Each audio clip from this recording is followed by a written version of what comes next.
What's going on, Port fans? Welcome back to another video on my channel, and today we're going to be going through my best 22 for round 1 in this new 2020 season for the Port Adelaide Football Club. We've built up over the pre-season, we've got some fresh faces, plenty of standouts, we've got the regulars, and it's been one tough team to pick. But it's that time of the year where we pick the best 22 for round 1 and see how they can perform going ahead against the Gold Coast and into the future rounds as well. So let's get straight into it and look at my best 22 for the 2020 season for round 1. I have spent about 3 days trying to pick a best 22. I've been piling names up, comparing positions. I've done my homework, which I haven't done since year 10. It's been a very interesting last 72 hours after the Marsh Series game, and we finally got there. I finally got my 22 on paper, so let's get straight into it with the defence. And starting from the full back line, we've got Darcy, Burnt-Jones, Tom Cleary, and Tom Jonas. That's your standard line. That's what you'd have every single week. They're probably the first 3 picked in your defence. They're just, great one-on-one players. DBJ, one of the best small defenders in the game. Tom Cleary, one-on-one is superb, and the captain, Tom Jonas, he's going to back you up every day of the week, and he's great in the air, great in the contest, and he just simply stands up when you need him. So they're 3 players that will be in your 22. Across the half-back line, it'll be Hamish Hartlett, Trent McKenzie, and Ryan Burton. Now, Trent McKenzie, as we know, has played 2 games in 2 years. He's had a great pre-season, and he's probably that third tall defender that we're going to utilise, obviously with Justin Westhoff as well, who will probably go back there at some stage just to help out with height if needed. And with a lot of people going towards that smaller forward lines these days with the one big tall, Tom Cleary's going to take the big guy. Trent McKenzie's going to be the one that's going to probably take the second tallest. And then Tom Jonas is just going to be that third man up, or he's going to be the one that's going to be playing either tall or small. And it'll be more of a team defence-based unit that we've had for the last 3 or 4 years that have continually been one of the shining lights in our team. When we haven't been performing great, the defence has always stood up and been able to do it. And with Burton, who's a prolific ball user, great on both feet. Same with Hamish Hartlett. He's got that long bomb, his ability to use the footy and get it out. Those 2 across the half-back line will be able to run, hopefully hit the scoreboard a little bit more. That back 6 is going to be well set. Moving to the centre line now, you got your 2 wingmen with Xavier Dersma and Carl Amon, and playing in the centre position will be Tom Rockcliffe. It's pretty standard centre line. You know what you're going to get. Dersma will probably push back a little bit more, create a bit more of that intercept running wingman across the half-back and into the forward line as well. Carl Amon came onto the scene in 2019 with a superb season. His left foot kick is a bomb, and he'll be able to use that really well. And hopefully he stays injuries free, because he had an exceptional year last year. And the way he was using the footy and starting to hit that peak of his career now, he'll definitely be one to watch out for. So he'll be starting on the wing. Across the half-forward line in his new role will be Sam Powell-Pepper. Had a great pre-season. He's looked really good in all the matches. And he's a pressure up forward. It's going to be huge for us this year. It's a great new role. If he's getting 20 possessions a game, kicking a goal or 2, most importantly, laying those tackles, applying that pressure and creating opportunities for his teammates, that's going to be his role ticked off. Well done indeed. So look forward to seeing what he can produce. Todd Marshall starts at the centre-half forward line for me. Just done enough, I reckon, to get a spot ahead of anyone else. And playing 2 ruckmen, really, that's what's probably holding up us playing from 2 rucks, is the fact that you've got Todd Marshall, who's just agile and able to move both on the ground and in the air. So he will start at centre-half forward and hopefully will kick a 30-plus goal season and able to help Charlie out. Connor Rose will be on the other half forward flank. His running ability, he'll switch into the midfield a little bit more, I reckon, as well, as we've seen over the pre-season, but he'll be hitting the scoreboard.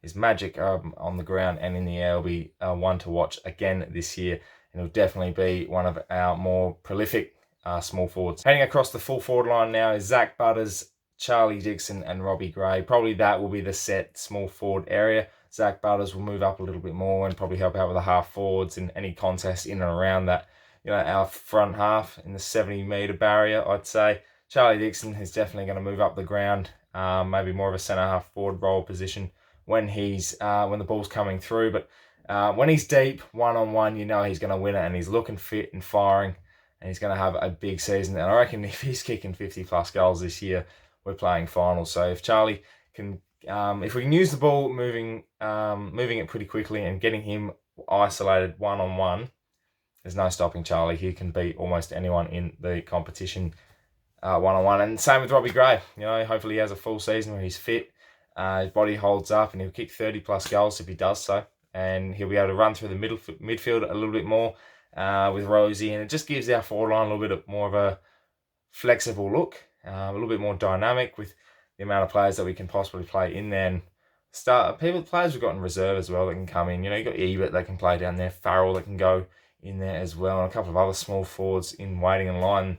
All they got to do is perform and they'll get an opportunity. So even Miles Bergman, when he gets the opportunity, the young fella, and then Georgiadis as well. You know, any of these players can mix through that forward line position, and it just creates a little bit more of a dynamic look and a lot more flexibility, which is great for the coaches, because if something's not working, we've got players lined up ready to go that can change that. Moving into the ruck, Rover and the ruck's position. Lysette, obviously, main ruckman. We'll play one ruck this year. You've got to do that. He plays 80% time in the ruck. You know, he's going to be happier. He's going to play a lot better. And he did that last year on multiple occasions and just looked so much better. And structurally, we look a little bit more sound when we've got that extra tall forward and not a resting ruckman. And then the other two, Houston goes into the middle. He's going to be a full-time midfielder this year, which I think every single Port Adelaide fan is going to love. His ball use is exceptional. His running ability is exceptional. And he can hit the scoreboard. And that's the three main things you want from your midfield. And he can win the ball on his own, which is fantastic. And your 2019 Best and Fairest winner, Travis Boak, he's going to be in there as well, getting his 30 touches a week and absolutely dominating like he did last year. And he's looking good. They all look good in the midfield at the moment. Onto the bench. Now, these are probably the four positions that you'd question to say who's going to come in, who's going to go out. And a lot of players are going to miss out. Players that are household names, players that people like more than others. But starting with Justin Westhoff, he's going to start on the bench. Did that last year. He's going to play that same role like he does every single year. His ability to go back and go forward. He's been playing in the ruck a little bit. So he might be that second ruckman. And I like that. His ability he can get the tap and also he can win it on the ground. So I like his flexibility for whatever position. He's just a swingman, really. You can put him wherever you like, and we've known that for years. Stephen Motlop does start on my bench. He's done enough for me to say that he can have a best 22 starting position on the bench. I know some people will question it, but he's just got that attacking ability that I think if he's on, as we know Motlop. If he's on, he's on. But he's done enough, and I think he'll start in the best 22. Mitch Georgiadis will get a debut round one. He's done plenty for me. Last year's games were a little bit disappointing. I was expecting a little bit more. But I guess against the big-bodied defenders and the competition that was the Brisbane Lions and the Western Bulldogs, you can understand he was more looking for a feel of it.